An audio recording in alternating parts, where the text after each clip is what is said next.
I'm Wayne Smith from Smith's Towing, and this is a training video for folks that are just coming into the industry that may not know very much about towing and towing equipment. So we're going to go through some of the equipment that we use on a daily basis and show it to you.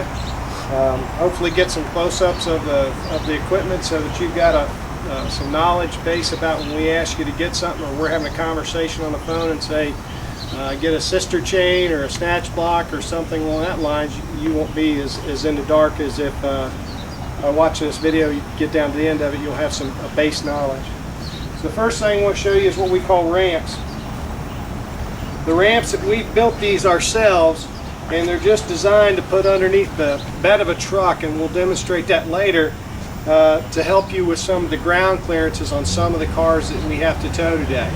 Some of these cars are really low to the ground and you need that extra inch or two, and these work really well when you lay them on the ground. You go and you put your bed right here on this lip and you put it out there in front of the car, and it comes straight up and it goes on your bed, and sometimes that couple inches makes all the difference in the world on a load. Next thing we've got is these are actually called ratchet straps. I can get it to open here. The ratchet straps, these are for ratchet straps, and they've got a finger hook on them. These are typically used for an underreach, but they can be used in a pinch to go in some of the pocket holes on a rollback if you get a ratchet that happens to break on you in the middle of the day, because you've usually got a couple extra of these. This finger hook can be changed out to any kind of a different attachment that's offered, everything from a chain to a finger to well, just several others. There's some straps, hookups, and different things. He's got one there that's got a chain on it. These are what we call wheel lift straps. Jeremy likes this particular type really well. They usually have a metal ring on them, and basically you feed the strap around and you feed it back through itself, and we'll demonstrate this later as well as to do it, but this is what we call a wheel lift strap, and we use it for all different types of things. The next is going to be ES spare ratchet straps, which you demonstrated already with the chains. These are for the over-the-wheel tie-down. And last but not least, and everybody always wonders, what's a cluster strap? Well, this is a cluster strap. It's used for some of the tie-downs where you can't use an over-the-wheel strap, which is what you'll be trained on as you go through normally. But this can come in handy for accidents and things of that nature where you can't use it over the wheel because you got a flat tire. This is what's called an R hook.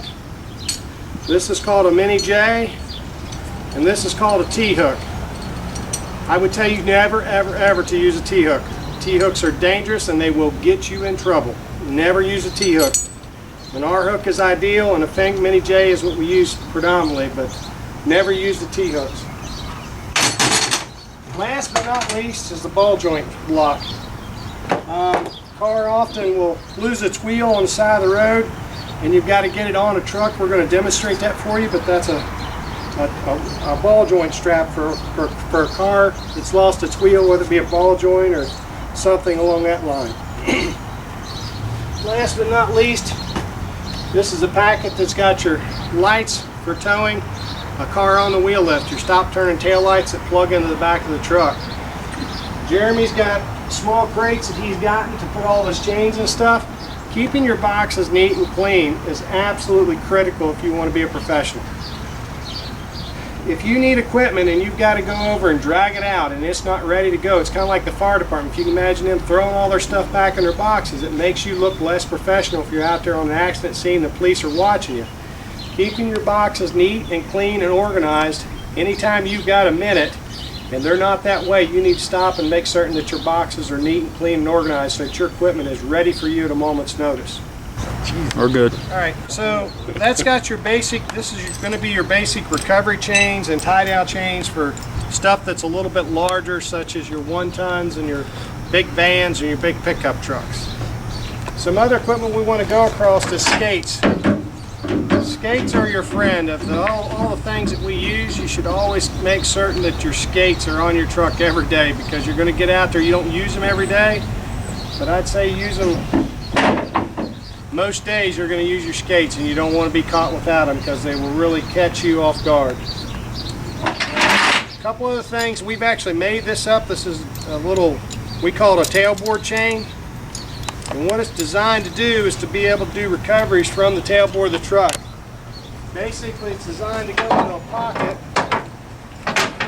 the back of the truck, and this here isn't going to do it. It's going to look like a fool. We'll have to look at this. Is a new truck, and it's a little bit different pocket size than most anything else that we've got. So I'll have to do something different on this one. But this is your tailboard chain, which this is the only truck in the fleet, obviously, that this is not working on, but I know it works on every other one. Another real important device is called a sister chain. It's a very short chain. Typically, they can come a couple different sizes, but typically it's about a foot, foot and a half long. Snatch block is nothing more than a pulley, ship pulley with a hook on the end of it. It's designed to either rotate the wire rope, change directions with it, or actually to be used for actually multiplying effect and giving you a greater winching power. And last, you saw this before, it was on a cluster strap. This is the handiest thing I've ever used. If you'll talk to the old guys around, this is what they want to keep around because it's real handy, because you can take it like a hook. And it makes it real easy, nice recovery device. You got no chain to deal with. It's real quick device. Last piece is the rollover stick. Rollover stick is used from time to time. If you've got a car that's on its roof, you can use a rollover stick to put it on the ground. We're going to demonstrate that for you later on today. So hopefully we've a couple other pieces of equipment. If you can see them in the front of the truck, is your gas can and your air tank. You want to make certain that you've always got that stuff on your truck at all times. You want to make certain you've got your jack and your four-way with you so that you're prepared to do your job day in and day out. You've got to have all that stuff together in order to perform your duties. This has got, Jeremy's got his 4 straps up on his truck. This is your over-the-wheel strap, which is going to be the majority of your tie downs that you do for us. It's the safest way we found. There's no exception in this company ever of not doing a 4-point tie down. Anything less than that, and that'll get you out of here quicker than anything. I have zero tolerance for anything but 4-point tie down, no matter how it goes. The straps, the neater and cleaner and straighter you keep your straps and your equipment, the more efficient that you'll become. Now Jeremy's actually done his winch line for me the wrong way this morning. It's not the way he keeps his, but he's put it on here. And I wanted to show you the wrong way because I believe, Jeremy, if you'll start your truck, if you see it the wrong way, this is what I don't want to see it hooked in the pockets. There's a couple issues with that. Number one, I'm a 6'1" kind of guy, and I believe Drew's taller than that. I can't begin to reach that wire rope.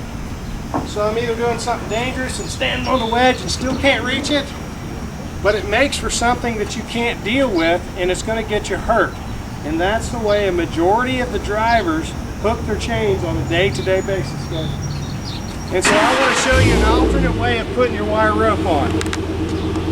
It'll keep you safe, you won't be reaching for it, and it'll also make it to where you're a whole lot faster at hookups because of the length of time it takes you to run your wire rope out. A lot of guys will show you to actually freewheel the winch to hook up a car. I'm going to tell you, if you're hooking up a car, you should never, ever, ever freewheel the winch. It's not part of your mode of operation. Never freewheel it. Only time you use the winch is if you are in a recovery situation and the car is over in the ditch. That's the only time. So I'm getting Jeremy, if you're watching here, he's pulling his wire rope all the way out to the end of the bed. You can see it's several feet switching to bring back to the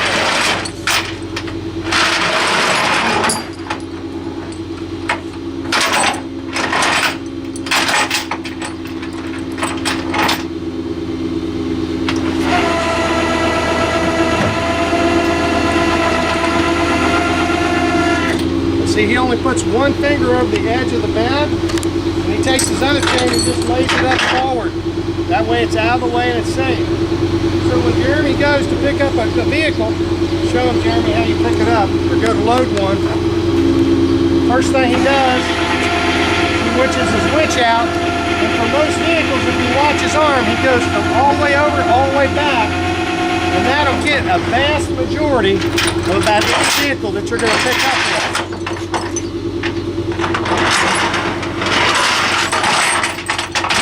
We've got a little bit of a clutter up here of equipment we'll put away, but the demonstration is to show you that you then stage your chain across the back, and then you load the vehicle. So hopefully there's a few times today when we're loading stuff that you'll see them do this repeatedly.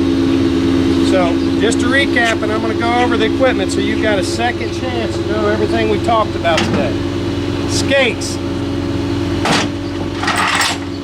your sister chain, snatch block, your cluster strap or cluster for recovery, as well as your rollover stick. I didn't say it, but this device here is called a V-bridle. That's what we hook up in front of the cars. Last, you got your couple chains here, both your regular ones, and then you've got J-chains. You got your box of lights for loading. You got your ball joint block. You got your two ramps. You should have a couple extra cluster finger hooks for ratchet straps. You have a couple extra ratchets in case one breaks up here. Your two cluster straps, as well as your two wheel lift straps. So that should have you a really good understanding of all your equipment. Jeremy's bringing out a couple more here for me. We keep bringing out more stuff, but Jeremy's got the basic lockout kit. It's going to be your airbag, a couple different style of wedges, your long reaching rod, and your little one here, it's got a little hook on the end to grab like a regular lock you would to pull it up. So hopefully after this, it'll give you a jump start when Jeremy or Drew has got you out there and they're training you on a day-to-day basis. You'll have an upgrade as to when they ask you to get something, you'll know what it is. And hopefully you'll be able to watch this video a couple different times and get a better understanding, because I know it's all new to you guys. But it's a real good, it's real straightforward equipment, and we're going to teach you how to use it as best we can.